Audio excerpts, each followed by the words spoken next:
आमर निरंजन शाह कैपिटल थाना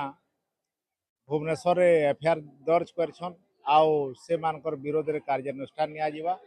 से माने जाली पैट जाली चिठी नंबर जाली दस्खत करी प्रत्येक जाली हिसाब रे थिला आउ से माने करछन से मानकर एगेंस्ट रे आईन अनुଯାयी दंडित हेबे। प्रकृत रे आमे तो ये दुई जनकर ना पाइछु एबे दुईटा चिठी पाइछु जेनटा कि दुईटा चिठी हमर नहे आ से माने निजे ये करिसन नाइ मु तो सेतकी तो जानिक निहा पाए से सब कथा पुलिस तदंत करूछ। नोट भी हमर नहे पैट हमर नहे लेटर पैट हाँ निजे तैयारी करिसन। ये तो अति निंदनीय एवं परितापर विषय जे महामहिम उपबाचस्पति माने तांको दस्तखत को जालियाती करी तांकर बदली पाई जो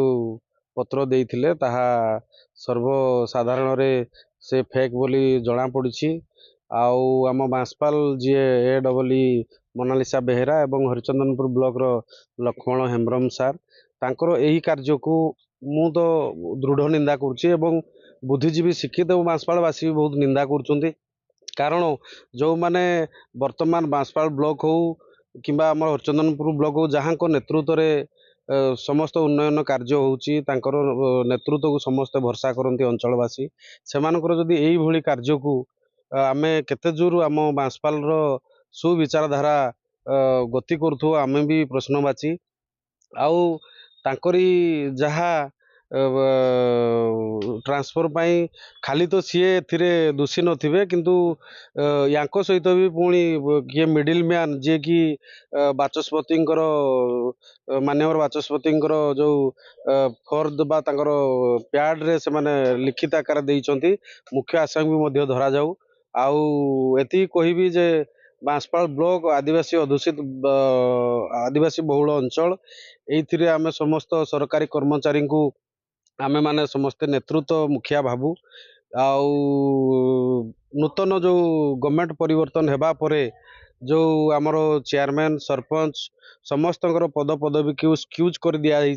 जहा फल आज यही सबू लोकलोचन को आसूची। आमर जो मैडम थिले तांको बाबद रे बहुत समय बहुत लोक भी आसिक आमको कंप्लेन दे था जे मैडम टिके सबु क्षेत्र रे आमको आगे पीसी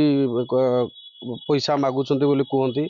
किंतु आमे भी से परिप्रेक्षी में बीडीओ सार सहित भी आलोचना करिथाउ किंतु जहाँ भी हो सी तो अदर देन आमर एजेंडा भितर थाउ न थाउ सी ब्लॉक कार्यालय रे जहाँ होची किंतु एभली महामहिम उपबाचस्पति दस्तखत को जालियाती करी जो तांकर ट्रांसफर करैथिले ताहा अति निंदनीय एवं मु बहुत निंदा करछि।